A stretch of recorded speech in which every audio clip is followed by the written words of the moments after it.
2045 ini, ya, peran pemuda ini sangat dibutuhkan karena pemuda ini merupakan aset berharga. Dan tanpa mengurangi dan tanpa memperpanjang waktu lagi, saya undang Bapak Haji Ganjar Pranowo SH.MIP. Beri tepuk tangan yang meriah untuk kita semua. Silakan Bapak. Oke. Aduh, deg-degan aku Bu. Pak, gimana kabarnya Pak? Alhamdulillah sehat. Alhamdulillah sehat. Buat teman-teman yang iri, jangan iri dulu ya. Manis bener senyumnya Bapak ini, Masya Allah. Jadi Pak, gimana nih Pak? Gimana perjalanan Bapak tadi ke sini? Apakah ada kendala atau baik-baik saja? Biasa. Biasa. Tadi saya gemeter, sampai sini saya grogi. Oke, tanpa memperpanjang waktu Pak, mungkin Bapak juga mempunyai kesibukan yang sangat mendalam untuk mencapai diskusi kita. Kita langsung persilahkan Bapak untuk memaparkan materinya, untuk memaparkan penyampaiannya dalam pandangannya untuk peran dan tantangan generasi milenial dalam menyongsong Indonesia Emas 2045. Bagaimana pandangan Bapak Ganjar Pranowo mengenai generasi emas 45? Milenial yang seperti apa? Ya, generasi yang seperti apa? Apakah mahasiswa yang hanya datang ke kampus lalu pulang dan pergi, atau seperti mahasiswa Unitomo yang sangat kreatif, ya, yang seperti tadi memberikan persembahan tari-tari tradisional yang sangat kita rindukan ya, karena selama ini seperti benar yang dikatakan oleh korpus kita, koordinator pusat BEM, bahwasanya kita ini sudah tercemari oleh teknologi ya, sehingga banyak hal yang merusak kita. Nah, untuk itu kita persilakan Pak Ganjar Pranowo. Saya izin boleh berdiri ya? Iya Pak, silakan Pak. Assalamualaikum warahmatullahi wabarakatuh. Selamat pagi, salam sejahtera untuk kita semua. Om Swastiastu, Namo Buddhaya, Rahayu. Alhamdulillah Rabbil Alamin. Allahumma salli ala Sayyidina Muhammad wa ala ali Sayyidina Muhammad. Tadi saya ngelihat ada dari BEM yang dari luar Jawa, betul ya? Kalau ada angkat tangan yang dari luar Jawa. Ada? Oke, ada. Ya, saya tidak terlalu yakin 10 pemuda bisa menggoncang dunia kalau angkat tangan saja. Luar Jawa, saya Pak. Wah, itu menggoncang itu pasti. Nggak apa-apa, tenang. Prof. Siti terima kasih dan seluruh keluarga besar Universitas Dr. Sutomo yang sudah memberikan ruang. Tentu kawan-kawan BEM yang hari ini hadir dan siapapun yang hari ini ada kesempatan waktu untuk bisa bertemu. Paparan saya tidak terlalu panjang, tapi saya ingin mengajak kawan-kawan semua untuk melihat sebuah realita. Kita berada pada bagian yang mana, sehingga kelak kita akan menyiapkan diri apakah 2045 yang kita omongkan itu suatu retorika biasa saja, seperti kita membaca buku dan mendongeng dan retelling dari isi buku itu, atau kita sungguh-sungguh untuk mau masuk ke sana. Saya mau kasih slide. Nah,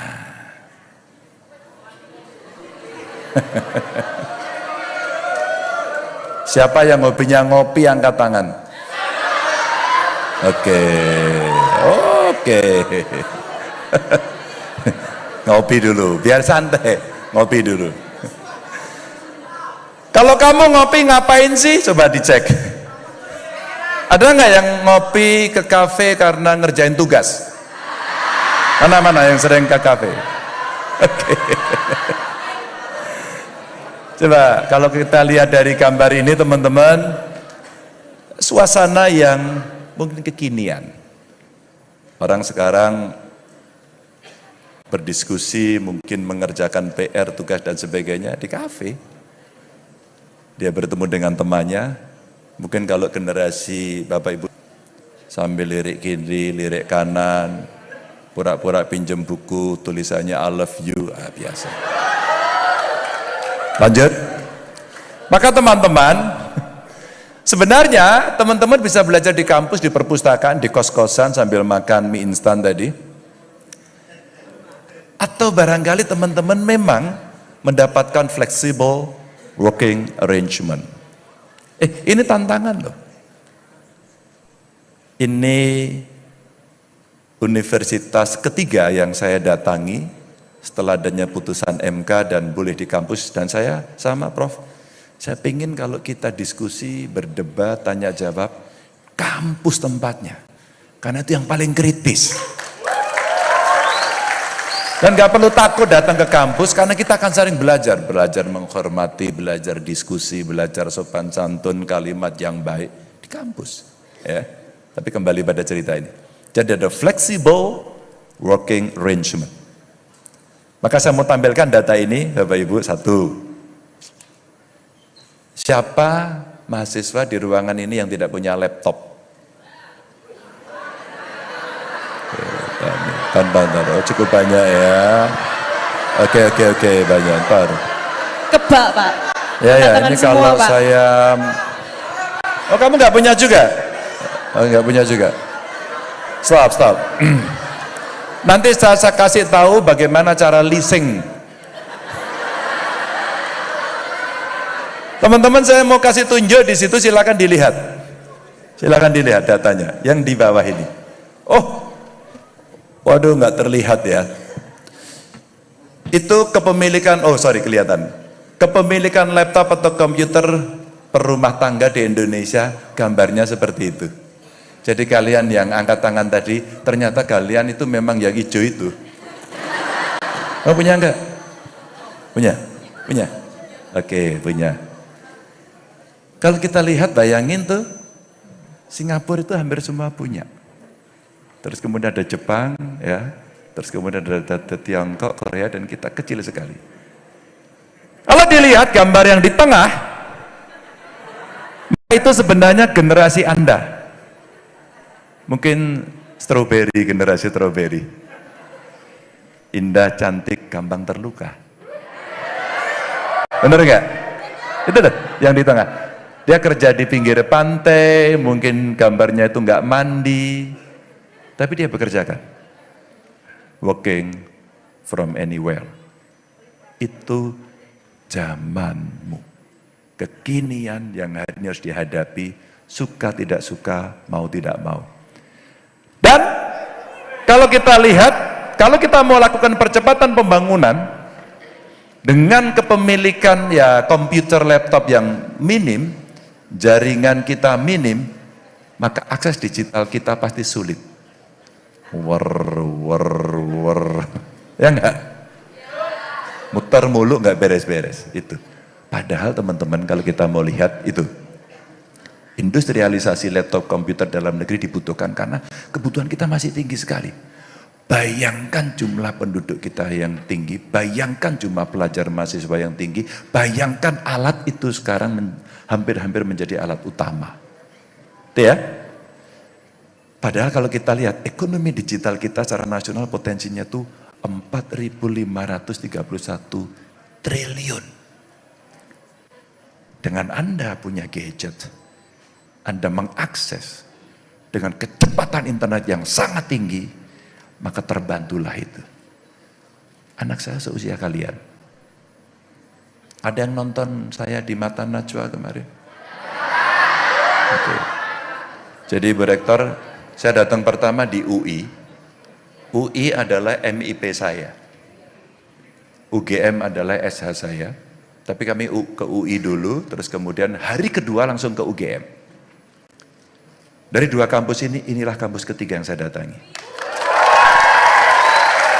Dan saya sepakat, tadi bro, sebenarnya dimanapun siapapun, saya paling suka kalau berdiskusi. Gak usah marah-marah, gak usah ngamuk, nadanya gak usah melotot, biasa aja saya bilang gitu. Karena apa? Karena akan lebih enak, saya mau tunjukkan ini. Oke, kita kembali lagi. Maka teman-teman, Nah, ngopi lagi. Kira-kira kalau ngopi lagi apa ya yang bisa dilakukan berikutnya? Ya, lanjut. Lalu mari kita lihat. Jangan-jangan kamu stres. Yang kuliah di Universitas Dr. Sutomo, angkat tangan. Oh, kamu kuliah sini? Fakultas apa? Termasuk dosen yang pelit atau killer? Ya, enak semua ini. Hah? Baik. Ya iyalah, ada orangnya kok. Baik. Coba kamu sebutkan kebaikan Prof. Siti. Kira-kira apa? Diajar beliau enggak? Diajar? Diajar sama semester 1 Pak, gitu. Ada yang semester 2? Semester 3? Udah? Kamu udah stres belum? Udah? Stres karena kamu punya persoalan sendiri, jomblo akut? Atau karena dosen? Oke, teman-teman. Kadang-kadang ke kafe, ngopi, ketemu teman-teman, menyelesaikan persoalan, ngerjain tugas, ngedit juga, atau barangkali kamu ke sana. Maka orang akan bisa melihat begitu banyaknya hari ini orang terkena problem kesehatan mental. Lihat, mental health, stres. Ada yang sampai ODGJ. Ada yang bunuh diri, betul loh Bu? Betul Pak? Bunuh diri. Karena apa? Nggak tahan dalam tekanan. Maka kita mesti menyiapkan belajarnya tidak hanya knowledge basis, tapi mental. Anda harus siap-siap. Kemarin di UI ada pertanyaan begini, dalam gig ekonomi, orang yang kemudian belajar dari banyak tempat, bahkan tidak mau terikat sebagai pegawai tetap, maka dia ingin menjadi freelancer. Tapi dia nggak siap ternyata. Maka mental mesti disiapkan. Maka kalau di situ dilihat dari sisi mental health itu, yang punya masalah mental itu 15,5 juta dan 2,45 juta ini mengalami gangguan. Siapa yang sering di kamar kos-kosan ngomong sendiri? Kamu. Terima kasih atas pengakuannya. Kamu termasuk stres, tekanan mental, atau lagi nyanyi atau lagi ngapain kok ngomong sendiri? Hah? Hah? Apa? Oh, suka ngomong sendiri. Oke, nggak apa-apa. Ada juga loh Bu. Ada juga Mbak ngomong sendiri, tapi nggak apa-apa. Tangannya kemudian teman-teman, lingkungan yang luas ini mungkin dia kaget. Lihat. Kaget dengan dunia kampus atau perkuliahan apalagi semester 1. Gimana ya dari SMA yang kemarin seperti itu ke perguruan tinggi. Ini penting dosen-dosen pembimbing untuk mengarahkan. Mungkin dia nervous tadi itu. Banyak yang nervous katanya kan. Nervous, pidatonya nervous ya. Ya jangan pandang kampungnya kecil ya. Yang penting ketua BEM-nya kecil. Jangan, belum berhenti. Belum berhenti. Orangnya boleh kecil, gagasannya besar. Saya itu seneng banget. Bentar lagi saya mau ke NTT. Karena penasaran saya dengan kawan-kawan di sana. Nervous karena ketakutan, mungkin tidak akan bisa mendapatkan sesuatu. Inilah pentingnya orang magang. Ya. Bagaimana orang bisa tahu pekerjaan setelah lulus. Saya seusia kalian dulu juga sama bingungnya. Kira-kira kayak apa? Kalau ngomong seingat saya dulu pada saat saya mahasiswa juga begitu, ceplos, asal berani, hidup rakyat, tadi gitu ya. Saya juga gitu sih, juga gitu jadi aktivis tadi. Maka kita akan merasakan learning proses di kampus itu luar biasa. Ketemu banyak teman, sukunya berbeda, agamanya berbeda, maka sebenarnya kita juga bisa mendapatkan banyak hal yang sifatnya lebih baru.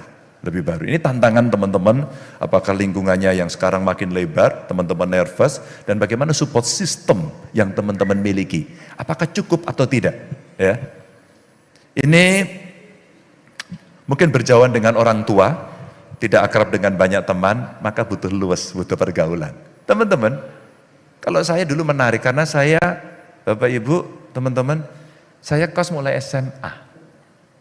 Masak sendiri, beradaptasi dengan lingkungan, dipaksa mandiri, memanage duit yang sangat terbatas karena orang tua saya tidak mampu. Dan bagaimana kemudian kita mengelola itu. Jadi leadership, belajar dari pengalaman, harus komunikasi, communication skill, bisa menawar kangkung itu berapa harganya. Kacang panjang itu berapa, karena itu masakan yang paling gampang dan saya suka. Jadi untuk teman-teman yang suka masak, bolehlah sekali-kali adu masak sama saya. Iya. Emangnya tiba. Bahasa Maduranya apa, Bu? Mak bedunduk.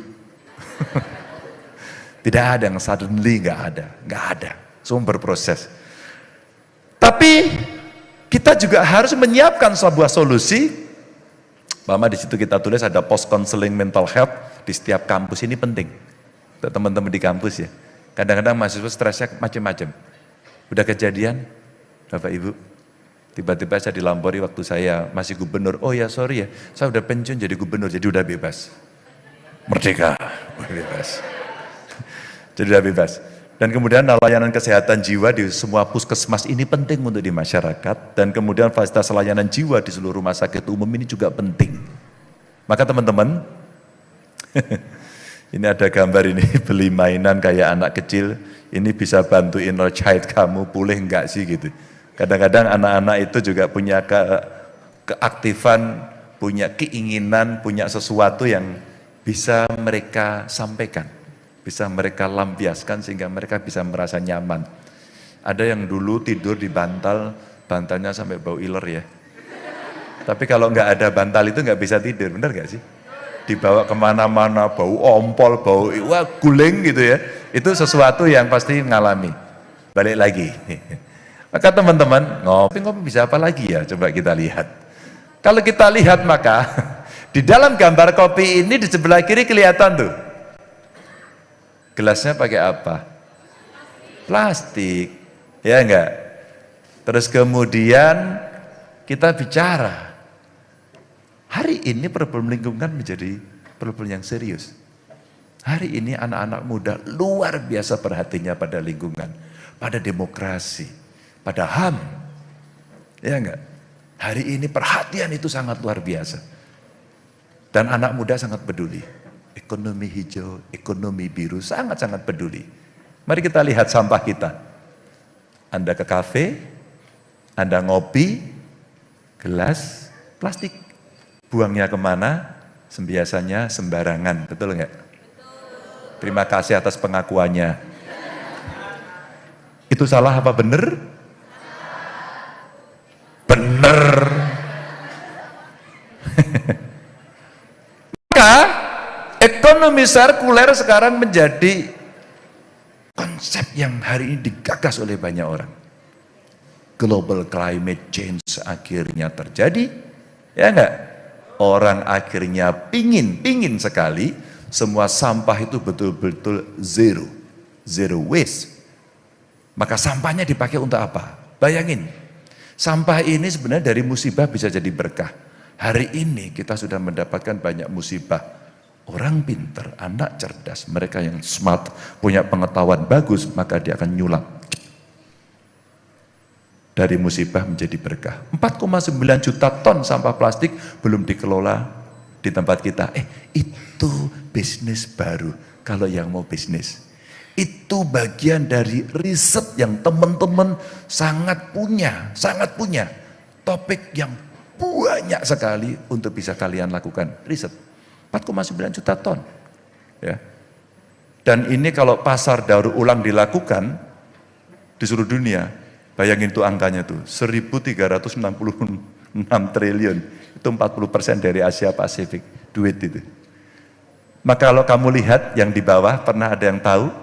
Pusat daur ulang Jambangan, ada di mana itu? Di mana? Di Surabaya. Siapa yang memproduksi? Anak Surabaya. emasnya di mana? Sudah se-ASEAN. Keren ya? Keren tuh. Produknya itu. Jadi banyak ada jadi tempat duduk, jadi meja, keren, desainnya bagus. Maka anak desain kemudian mendesain. Anak teknik punya pengetahuan mungkin mengolah. Ya, bagaimana kemudian mereka melakukan recycling apa yang ada dan ditulis pusat daur ulang Jambangan. Maka pengelolaan sampah ini mulai dari rumah tangga, terus kemudian jenisnya apa saja, dan kita belum terlalu berhasil loh itu. Ada kuning, hijau, merah untuk dipisah-pisah. Misah aja kita nggak bisa. Bener nggak? Terima kasih atas pengakuannya. Kamu dari tadi ngaku terus jujur, ini hebat. Ini modal baik. Oke. Oke ya, teman-teman. Inilah ekonomi, kondisi, situasi yang teman-teman hadapi pada hari ini. Dan kita mesti siap. Kita mesti belajar, kita mesti mengedukasi diri untuk siap menghadapi situasi itu. Ini zaman kita. Karena kita seangkatan. Ya kita lah, kita kan hidup di sini semua. Ya, balik. Karena teman-teman inilah yang nanti di 2045 kalau kita mau menjadi negara hebat, generasi emas yang akan merebut Indonesia emas, itu Anda. Usia berapa sekarang? 20. Di 2045 berarti berapa?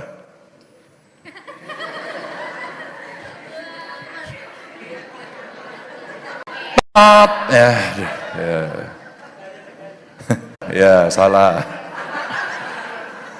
Kamu berapa? Di 2045 usianya berapa nanti? Alah tinggal 2045 dikurangi 20 aja loh. Hah? Baru dia yang betul. Itu pun karena matematikanya pasti masuk terus pas pelajaran ini kan. Pada usia 40-an itu negeri ini kalian yang pimpin. Negeri ini nanti kalian yang pimpin. Maka kalau tadi tariannya dari Maluku ya, panah tadi kan, panah itu seperti kita sedang konsentrasi. Wih, serius ini. Ya gak? Mau panah, cas, ya gak? Panah manah gak? Hah? Ya maksudnya bahasa lain lah. Nembak-nembak itu, pernah? Pernah nembak? Pernah? Mau nggak yang ditembak? Oh enggak? Ya, kelihatan wajahmu. Konsentrasi penuh, fokus, kemudian kita akan menuju ke sana. Maka agar tidak takut, tidak stres, apa yang mesti dilakukan? Latihan, fasilitas. Maka teman-teman, mari kita lihat ini. Bonus demografi itu kalian ini. Hari ini sudah terjadi. Kalian sedang menyiapkan diri untuk masuk menjadi generasi yang sangat produktif. Kalau kita berhasil mengelola bonus demografi, ada yang tahu bonus demografi? Udah tahu? Kamu aja. Apa gini? Bonus demografi tahu? Oh kaget. Jadi bonus demografi apa menurutmu? Sudah tahu atau belum tahu? Belum tahu. Pernah dengar? Oke. Ada yang tahu bonus demografi? Boleh angkat tangan. Apa itu bonus dulu? Oke bro. Apa? Hah? Iya. 100. Saya punya buku yang kemarin baru diterbitkan dan baru dibahas. Kamu orang pertama yang akan saya kirimi. Di dalam bonus demografi ini kalian melihat ya, kelas menengahnya ada 44%. Ya enggak? Tenaga produktifnya ada 69%. Ini enggak terlalu kelihatan ini ya. Enggak apa-apa, mudah-mudahan bisa nampak. Apa yang mesti dilakukan menuju Indonesia emas ini? Mari kita mentransformasikan, kurang lebih ada 6 pilar strategis, mudah-mudahan kebaca yang di ujung itu. Mudah-mudahan kebaca. Maka kalau kita lihat, ada satu, jumlah penduduk banyak, maka kita butuh pangan. Politik pangan. Ada di sini yang sekolah pertanian? Oh, kamu pertanian. Oke, nanti mulai Google, bonus demografi seperti apa, jumlah penduduk dunia berapa, kebutuhan pangan mereka berapa, Indonesia berapa, ya enggak, makanan pokok masing-masing apa, berapa kapasitas produksinya, wah itu pasti menarik. Artinya nanti cukup atau tidak. Kalau tidak, bagaimana cara mencukupi? Itulah ketahanan pangan. Bagaimana diversifikasi pangan? Siapa yang dari Indonesia Timur yang sampai hari ini masih makan papeda? Wow, oke. Pertahankan itu. Pertahankan itu. Sekali-kali kita ganti beras oke. Tapi saya kepingin yang dari sana tetap makan papeda. Itu ketahanan. Ada orang dari Jawa Tengah yang sekolah di sini? Oke, dari mana? Bluro. Oke, tahu tiwul? Makan aja tiwul nggak apa-apa. Sekarang udah dibuat tiwul instan karena anak-anak muda. Riset Bu, bagus sekali. Dan kemudian sekarang masuk ke industri pangan. Lalu yang kedua, digital sudah saya sampaikan bagaimana kemudian dunia digital itu mesti diberikan fasilitasi. Akses internetnya gampang. Terus kemudian PR tadi kepemilikan gadget, laptop itu ternyata masih sedikit, itu potensi. Kalau kita mampu membuat sendiri,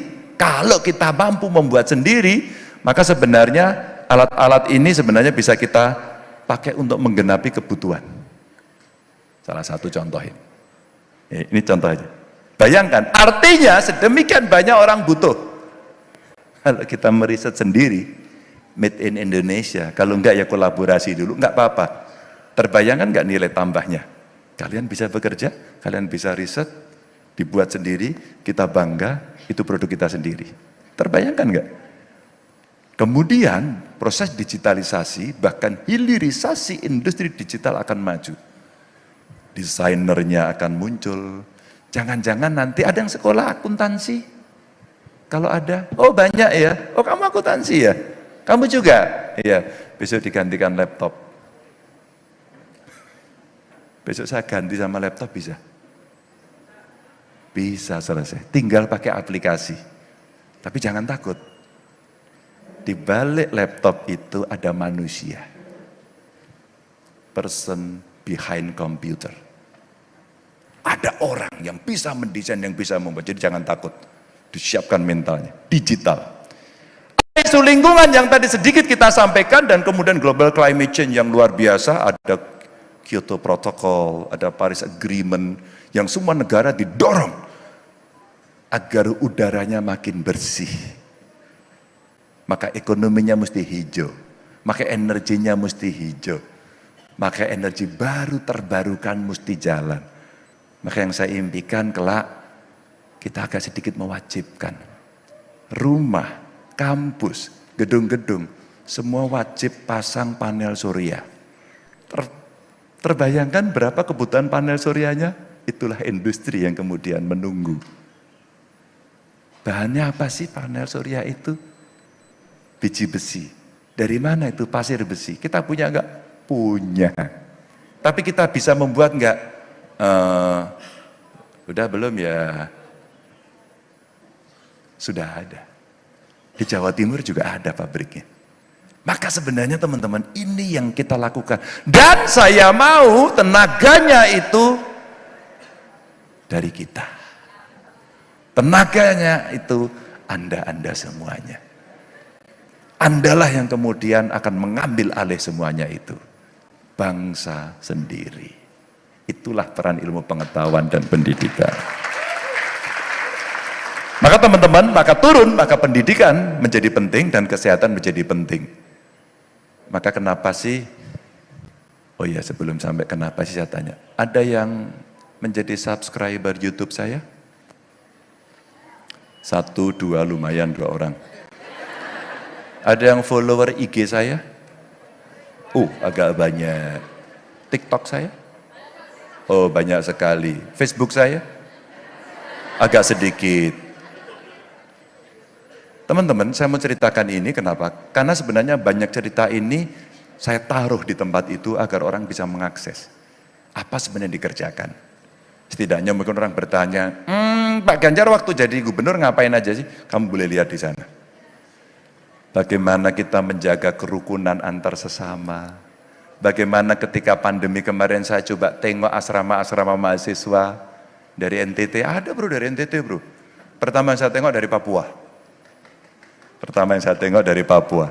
Ada dari Makassar, ada Sulawesi Utara, ada dari Medan. Kita tengok semua yang ada di Jawa Tengah. Terus kemudian saya tanya, bro, kamu kenapa nggak pulang? Kan nggak boleh Pak. Terus gimana nasibmu? Kami ketemu Pak. Mereka dari keluarga tidak mampu. Lalu saya tanya, kirimanmu? Waduh kami tidak jelas Pak. Apa? Ngutang. Tenang aja bro, aku dulu juga ngutang gitu. Kirain Pak Ganjar mau ngasih sesuatu, gitu. Ternyata enggak. Tenang aja, nasibmu sama begitu. Tapi setelah itu saya kirimi makanan. Sebenarnya bukan cerita siapa ngasih makanan atau tidak, tapi bagaimana persaudaraan sebagai anak bangsa. Ini fondasi kuat, fondasi yang paling penting. Nah setelah itu, kesehatannya baik, akses pendidikannya baik, maka pada saat itulah teman-teman yang dulu punya pikiran, bisa nggak ya saya sekolah sampai tinggi, saya ingin melihat apa yang terjadi di Jawa. Maka saya berangkat dari NTT pergi ke Universitas Dr. Sutomo. Saya mau belajar dan kelak kemudian saya akan kembali ke daerah saya, akan saya bangun daerah saya lebih maju dari Jawa. Bro, jangan tepuk tangan aja loh bro, kamu balik bener loh. Gimana kalau nggak balik kita usir aja dia, biar membangun daerahnya. Nanti kira-kira kalau membangun daerahnya, bro siapa namanya bro? Hendrik, kamu besok kalau udah balik di sana, bukan berarti nggak bisa pergi. Kamu kembangkan daerah menjadi pemuda yang hebat, penuh dengan inisiatif, leadershipnya strong. Kamu menginisiasi dan kemudian muncul seorang Hendrik. Kemudian Hendrik ini ditaksir oleh banyak orang. Maksudnya intelektualitasnya, maksudnya posisinya. Kemudian dia bisa promote. Sehingga spiralnya mungkin dari NTT, dia naik ke level provinsi, mungkin dia naik bisa sampai ke level nasional, dan dia akan kembangkan karena pengalamannya itu. Itu sebenarnya yang penting. Pendidikan dan kesehatan. Energi tadi kita katakan, energi baru terbarukan, mesti kita siapkan dengan baik dan kita butuh banyak sekali. Ketika nikel kemarin kita putuskan untuk tidak kita ekspor, geger dunia barat. Dan kita disyuh ke pengadilan dan kita kalah. Kalah loh, jangan salah. Ini tanah kita, ini material kita dan konstitusi kita menjamin bumi, air, dan kekayaan alam yang terkandung di dalamnya dikuasai oleh dan digunakan untuk kemakmuran rakyat. Negara yang kuasai. Maka sinikalnya muncul yang menguasai segelintir orang. Mari kita tertibkan. Itulah penegakan hukum. Itulah penegakan hukum. Maka kalau Pak Mahfud MD teriak-teriak keras sekali, yaitu tokoh yang konsisten menegakkan hukum. Itu. Teman-teman, transformasi dari 6 pilar ini mau saya sampaikan kepada teman-teman sebagai sebuah strategi ke depan dan ini tidak selesai berhenti di sini. Lanjut, maka teman-teman, kalau kita melihat Pak Ganjar kira-kira gimana? Gaspol. Apa itu gaspol? Itu kita harus menjadi negara yang kaya. Maka mari kita gandakan anggaran. Tax ratio dinaikkan, illegal ekonomi harus menjadi legal, penegakan hukum dilakukan, maka S-nya sikat korupsi. Dan polnya adalah poles birokrasi dengan digitalisasi agar bisa melayani dengan cepat alias sat. Wassalamualaikum warahmatullahi wabarakatuh. Kasih tepuk tangan yang meriah dong. Penyampaian yang sangat luar biasa dari Bapak. Tentunya teman-teman di sini tuh sudah bertanya, bagaimana sih Pak kita ini sebagai pemuda, sebagai milenial, ini bisa menjadi dan bisa mengambil bagian untuk memajukan bangsa. Nah, mungkin pertanyaan ini juga ada di benak teman-teman sekalian. Karena keterbatasan waktu, untuk teman-teman yang ingin bertanya, kami persilahkan dengan pertanyaan yang singkat, padat, dan jelas, dan juga jaga etika dan berbudaya. Izin Pak, saya berdiri Pak. Oke, untuk yang ingin bertanya, saya persilakan. Oke, Maaf ya karena waktunya agak terbatas, sebelah kanan 2, sebelah kiri 2, dan itu perempuannya 2, laki-lakinya 2, dimulai dari perempuan dulu, ini syarat. J Pak. Nah, mulai dari perempuan yang kakak ini, tolong perkenalkan namanya. Silakan Kak. Ya, terus laki-lakinya siapa? Sebelah kanan. Laki-lakinya Belakang. yang ini dari tadi. Oh Kak, yang belakang deh. Oke, kasih dong Oke, yang belakang. sana.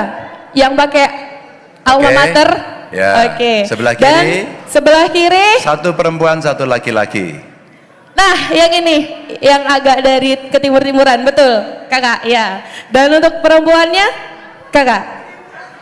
Oke. Oke, silakan. Dipersilahkan. Mohon bantuannya untuk mikrofon. Oke lah, saya yang samperin. Baik, untuk pertanyaan pertama ini Kak. Dengan kakak siapa? Tolong berikan pertanyaan yang singkat, padat, dan jelas. Ya, sebelumnya mohon maaf kalau saya juga grogi. Saya Fara Yuliana dari UPN Veteran Jawa Timur. Di sini saya mau tanya, jadi saya kemarin Sabar toh.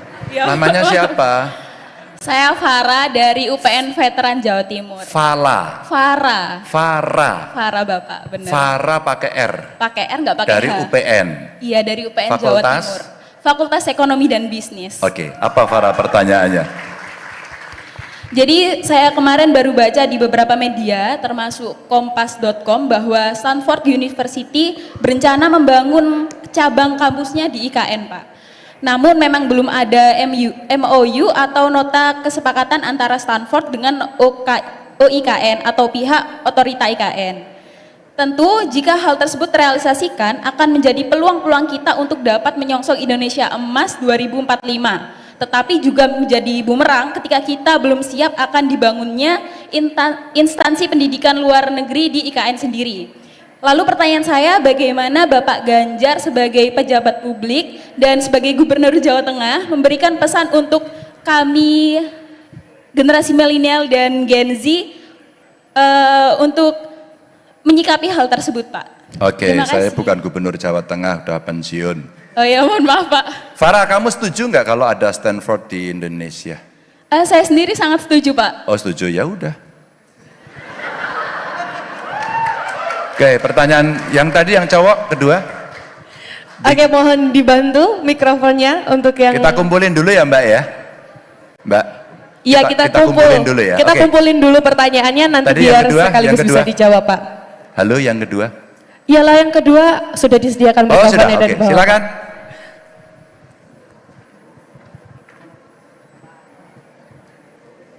Iya. Bisa langsung diberikan mikrofonnya. Silakan bro. Iya. Biar satset gaspol. Jangan kasih kendor gitu Pak. Ya. Oke, Assalamualaikum warahmatullahi wabarakatuh. Perkenalkan, nama saya Amir dari Universitas Islam Madura, Pamekasan. Pelan-pelan juga, namanya siapa? Tepuk tangan untuk yang dari Pamekasan. Namanya siapa? Amir, Pak. Amir. Oh iya. Amir dari Universitas Islam Madura, Fakultas Ekonomi Akuntansi. Ekonomi Akuntansi. Silakan Mir. Iya. Oke, pertanyaan saya simpel, Pak. Banyak mahasiswa itu yang berbicara masalah agent of change, agent of control. Kalau menurut saya, mahasiswa sekarang berbicara masalah agent of change, agent of control itu jancuk semuanya Pak. Kenapa saya mengatakan itu? Buat makalah itu nyontek dari Google. Mana ada perubahan? Maka dari itu pertanyaan saya, bagaimana cara merubah ataupun pesan dari Bapak cara mengubah mahasiswa yang berbicara masalah agent of change tapi dirinya belum tentu agent of change gitu Pak. Terima kasih. Mir. Bentar, kamu jangan ngegas-ngegas dulu. Lah kalau kamu merubah dirimu sendiri agar bisa ya tadi menulisnya benar dan sebagainya, menurutmu kamu perlu apa? Ya mungkin kedepannya untuk mahasiswa itu bisanya untuk buat makalah itu dari diri sendirinya gitu Pak. Karena kebanyakan itu dari senior itu mengajari ke adik-adiknya untuk menyontek sebuah pembuatan makalah itu dari Google Pak. Oh, gitu. seniornya yang nyuruh nyontek. Bentar, Mir, berdiri lagi, Mir. Bentar, toh, Mir. Aku tuh seneng banget sama Itu kamu, kan Mir. aslinya bukan Pak. Itu sebuah saran aja yang dari senior, Pak. Enggak, Gitu. nanti dulu toh. Kamu itu disaranin salah kok ya mau. Mir. Iya, Pak. Sebenarnya yang ngajarin buat makalah itu seniormu atau dosen? Itu bukan dosen tapi senior. Tapi kalau saya pribadi enggak, Pak. Gitu. Oh, ya. Bentar, kamu lebih percaya sama senior atau sama dosen? Saya dengar aja dari adik-adik saya yang katanya disuruh kalau buat makalah itu ngetek dari Google gitu, Pak. Oh ya, oke. Oke. Oke, makasih, Mir. Oke, siap. Apalagi sudah ada kecerdasan AI ya, makin. Oke, untuk di sisi kiri kami atau di sebelah kanan, kami persilahkan untuk mikrofonnya untuk diberikan. Tadi yang sudah dapat jatah perempuan dulu. Iya, ada yang perempuan tadi di depan satu. Siapa, Mbak? Yang mana tadi? Yang itu, Pak. Berdiri dong. Oke. Iya, boleh mikrofonnya. Oh, mic-nya. Ya. Oke. Oke, pertanyaannya langsung ke intinya ya, supaya kita juga bisa mendengarkan banyak pengalaman dari Pak Ganjar ya. Oke, persilahkan. Bismillahirrahmanirrahim. Assalamualaikum warahmatullahi wabarakatuh. Perkenalkan, nama saya Zulfa, Fakultas Kesehatan dari Unitomo. Pak Ganjar. Benar, namanya Zulha, betul? Zulfa. Zulfa. Iya, pakai Zulfa di belakang Zulfa gitu. Pak Ganjar, ini sebenarnya simpel aja sih. Sekarang kan banyak banget kayak isu mental health gitu ya. Nah, sebenarnya sih simpang siur, mental health itu emang bisa diselesaikan atau bisa diatasi sama bantuan medis atau cuma ya sekedar cuma ke distract sama konten-konten yang ada di TikTok gitu. Jadi teman-teman yang benar-benar punya mental disorder itu akhirnya terpojokkan. Menurut Bapak Ganjar itu bagaimana seperti itu? Gimana tadi TikToknya? Kepengaruhan, Iya, kepengaruh gitu, karena dipengaruhi. Jadi Kamu kayak- pernah nggak punya teman atau kamu sendiri yang merasa stres, tertekan? Sebenarnya sih kalau saya sendiri lagi ada terapi untuk minum obat kayak gitu sih. Saya juga ke psikiater Bapak gitu. Kamu? Oh, oke. Tapi kamu kira-kira tekanannya karena main TikTok keseringan? Bukan. Atau dimarahi Bu Siti? Bukan, karena Oh, bukan. memang ada trauma tersendiri. Karena ada trauma. Iya. Kamu lebih nyaman mana? Ke dokter, ke psikolog, atau mungkin ke dukun? Psikolog dulu. Psikolog, Jadi kayak ya ceritain masalah, habis itu ke psikiater untuk kayak peringanan untuk dikasih resep obatnya seperti itu. Oh, oke. Iya. Kamu tidak harus cerita detail karena ini mungkin tidak perlu diceritakan, tapi yang penting nyamannya di mana. Oke ya? Iya, Oke. seperti itu. Baik. Terakhir, Terima kasih Bapak. Iya, satu lagi kami persilahkan untuk diberikan mikrofonnya. tadi yang cowok siapa ya? Tadi yang sudah terpilih di tengah, Pak. Oh ya. Oke. Untuk sesi ini kita cukupkan di 4 penanya ya, karena memang waktu kita cukup terbatas. Nanti kalau ada umur yang panjang nanti kita Silakan. bisa berjemur lagi. Bro. Assalamualaikum Dipersilahkan. warahmatullahi wabarakatuh. Salam. Perkenalkan, nama saya Muhammad Fajrul Falah. Muhammad Fajrul Falah. Fajrul. Oh, Fajrul. Iya, Pak. Itu nama dosenku loh itu. Muhammad Fajrul Falah. Fajrul ya? Iya, Pak. Oke, Jrul, kamu dari mana? Dari Surabaya, dari Fakultas Ekonomi dan Bisnis Akuntansi. Oke. Nah, pertanyaannya saya, Pak, gimana cara buat kita sebagai generasi muda masa depan bisa survive di era milenial, dan skill seperti apa yang kita butuhkan untuk generasi milenial saat ini itu menurut Bapak sendiri? Itu Oke. gimana? Ya. Apa ketakutanmu terhadap masa depan?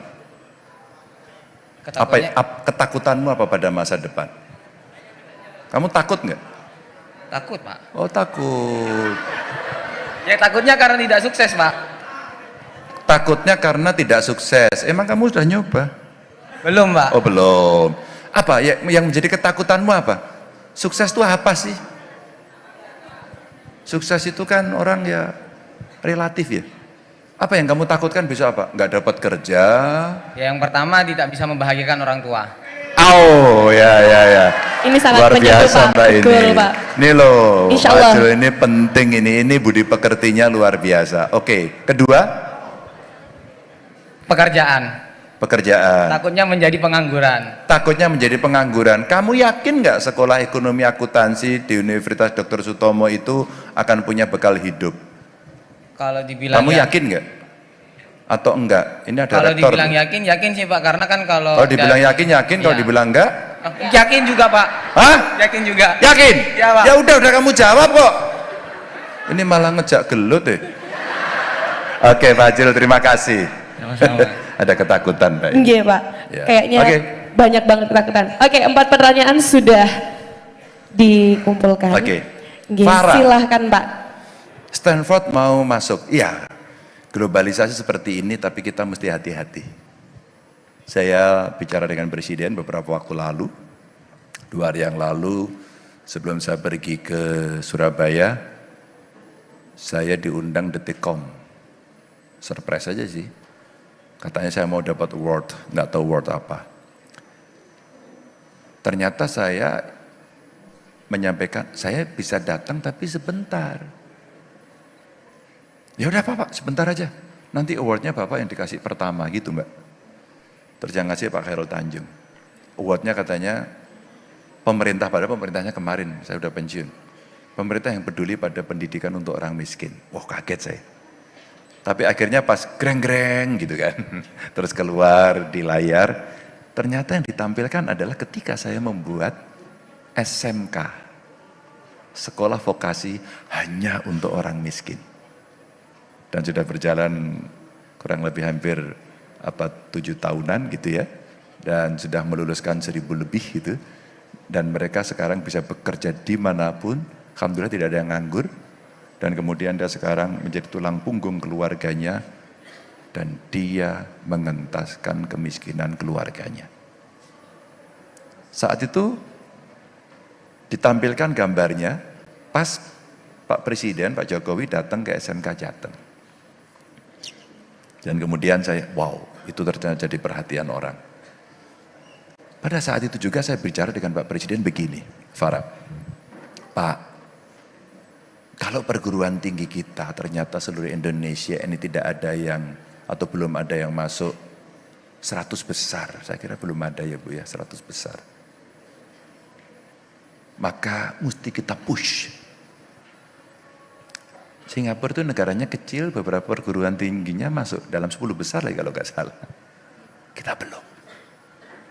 Pemeringkatan, rating itu ternyata dipengaruhi oleh banyak hal. Fasilitasnya, dosennya, risetnya, macam-macam lah itu. Maka saya sampaikan Farah sama Presiden, Pak, ini mesti kita genjot Pak. Kira-kira gimana idenya?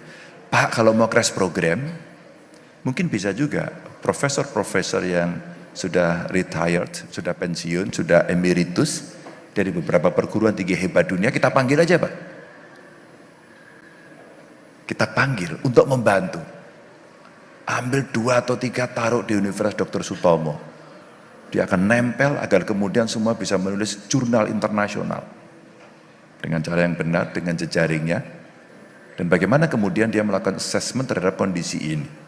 Maka kenapa tadi saya bicara harus melipat gandakan anggaran, karena kita mesti kaya sebagai negara.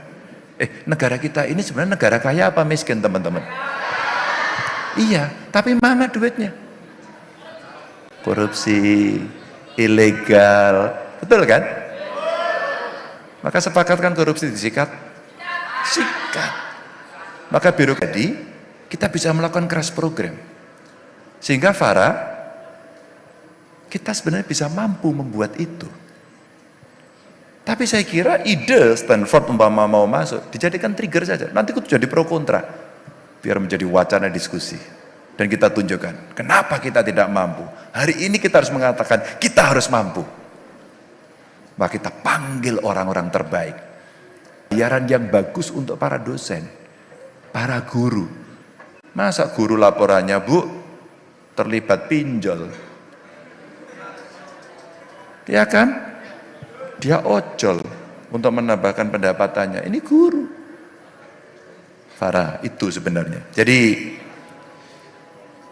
kita mesti menyiapkan perubahan itu dan kemudian maka saya katakan udah inline ya, pendidikan kita mesti menjadi prioritas dan itu crash program.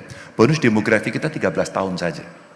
Kalau kita tidak gerak cepat untuk bisa memberesi itu, tidak sat-set, tidak melakukan crash program, kita akan lewat.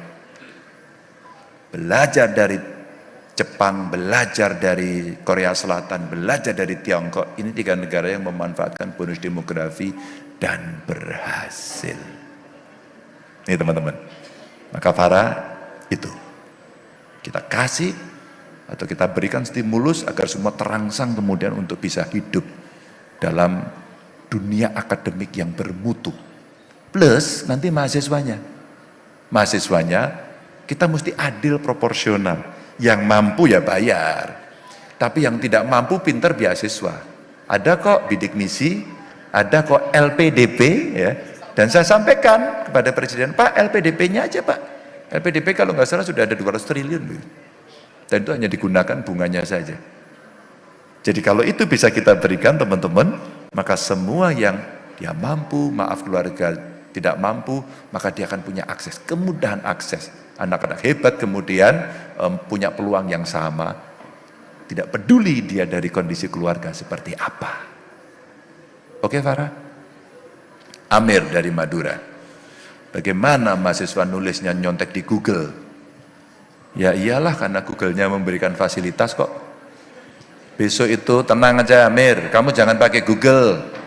Kamu konsultasi dulu sama dosenmu, judul skripsinya apa, tesisnya apa, atau kalau membuat papers tugas seperti apa, topiknya apa, nanti kamu cari keywordnya apa, setelah itu kamu pakai ChatGPT. Hati-hati loh Bu Rektor, nih Pak dosen hati-hati nih. Nanti bersaing juga gitu loh. Tapi saya lupa kemarin mana ya, kalau nggak salah Swedia atau mana ya, yang sekarang mengembalikan siswanya untuk baca buku manual. Sekarang dia duduk, ketemu dan baca buku manual. Dia bertemu, yang dulu kita online ternyata beda dalam olah rasa, beda, ketemu itu beda. Itulah as human being ternyata tidak bisa digantikan, nggak bisa. Maka kalau tadi gambarnya ke kafe, kamu di kafe lagi ngapain? Lagi stres, lagi pengen healing, lagi cari teman gitu kan, macam-macam. Tapi sebagai manusia seperti itu. Maka kalau kita bicara kondisi itu, Mir, maka yang harus kamu jadikan acuan adalah dosenmu. Bagaimana cara berpikir kritis, analitis, sistematis. Itu pentingnya proses belajar. Begitu tahu, begitu bisa, tahu metodenya, go, kamu dilepas, dan cara itulah yang kamu pakai untuk menganalisis semuanya. Basis teorinya udahlah diambil semua. Maka kenapa Merdeka Belajar itu sebenarnya keren juga. Bu Rektor usul aja Bu, kasih magang Bu. Beberapa mata kuliah itu kasih aja ke swasta, ke swasta, ke pemerintah, maksudnya keluar kampus. Saya pernah menawarkan waktu itu dan datang dari Undip, dari UGM, semacam papers, kemudian diuji oleh dosennya, dia lulus. Dulu saya kasih usulan, mestinya saya ikut nguji. Saya yang ketempatan ikut nguji, jadi double. Dan inilah nanti learning proses yang akhirnya orang akan melihat praktek. Sehingga tidak dalam stres karena mendapat teori yang cukup banyak. Nah itu yang kemudian bisa menarik untuk Amir. Akhirnya prosesnya itu baca buku, mencoba tahu pengetahuannya secara konseptual ngerti, tapi kalau ini kita turunkan menjadi sebuah praktek untuk menyelesaikan sesuatu, apa ya yang mesti kita lakukan. Nah itu tidak akan pernah sama, itulah kehidupan. Jadi Mir, sekali lagi percayakan penuh sama dosenmu, jangan seniormu yang itu gitu ya. Zulfa ya, kemana? Caramu udah betul. Kamu ada masalah, terbuka. Kalau kamu terbuka, maka kamu tahu cara menyelesaikannya. Kamu berpengetahuan. Itu pentingnya. Kemana datangnya? Ke psikolog, ngobrol dulu. Saya kok gini kenapa ya? Saya kok gitu kenapa ya? Saya kok tidak nyaman. Zulfa, saya tulis saya upload di YouTube saya, di IG saya, ketika saat itu saya ngobrol dengan penyintas ODGJ. Anaknya sembuh. Dan seorang psikolog muda. Kami podcast di situ dan saya mencoba menyelami, saya mencoba memahami, dan akhirnya dia punya platform. Platform itu jutaan followernya, dan ternyata disitulah orang bisa sharing. Maka penting kalau kemudian kita bertemu, berorganisasi Mbak. Tadi BEM ya, BEM Nus ini penting, se-Indonesia loh, ini keren. Ngobrol, berdiskusi, lega. Kalau mengungkapkan itu kan lega ya, lega, bebannya dikeluarkan lega, hanya itu. Itulah kejiwaan. Itulah ilmu pengetahuan, maka ada psikologi. Maka Anda ngobrol, Anda coba selesaikan, dan begitu itu selesai, mungkin cukup di sini. Tapi kalau tidak, mungkin perlu psikiater, dokter, maka makan obat. Sampai pada titik tertentu. Dan yang menarik penyintas ini ternyata dia sembuh. Ini ternyata dia sembuh. Jadi Zulfa, menurut saya itu udah benar, tapi bagaimana mengurangi kesetresan? Ngobrol, berbagi cerita, sharing, cari yang paling nyaman. Ya. Dan memang betul, jangan dikira gadget itu selalu bikin baik saja, enggak juga. Wong saya dibully juga sering kadang-kadang. Ini kalau dibully banyak baca ya orang bisa stres. Stres itu kan tertekan, ada tekanan. Maka dalam ilmu politik itu ada political pressure, tekanan politik. Wah kebijakan salah, sikat. Omongan keliru, goreng. Sekarang gorengnya bebas ya. Maka waktu Mbak Nana di Mata Najwa kemarin bertanya, Mas Ganjar, kalau menurut Anda berapa skornya 0 sampai 10 kebebasan berpendapat kita? 7,5. Bahasa Jawanya 7,5. Pitulungan setengah mekso. Enggak bebas apa hari ini? Wong misuh-misuh sekarang juga oke, nulis juga oke, kadang-kadang itu hoax, dia resign, ya, dia dapat ini kirim lagi ke sana tanpa filter, bebas sebebas-bebasnya. Kayak gitu kok kurang gimana? Malah menurut saya saatnya dibatasi, karena budi pekerti kita tidak seperti itu.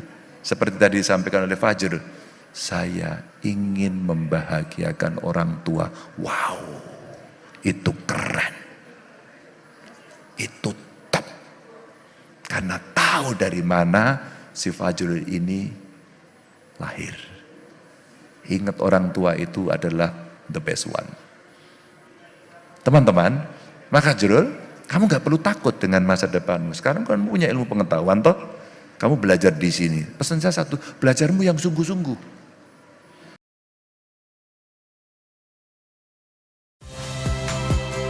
Saya Nitya Anissa, saksikan program-program Kompas TV melalui siaran digital, pay TV, dan media streaming lainnya. Kompas TV, independen, terpercaya.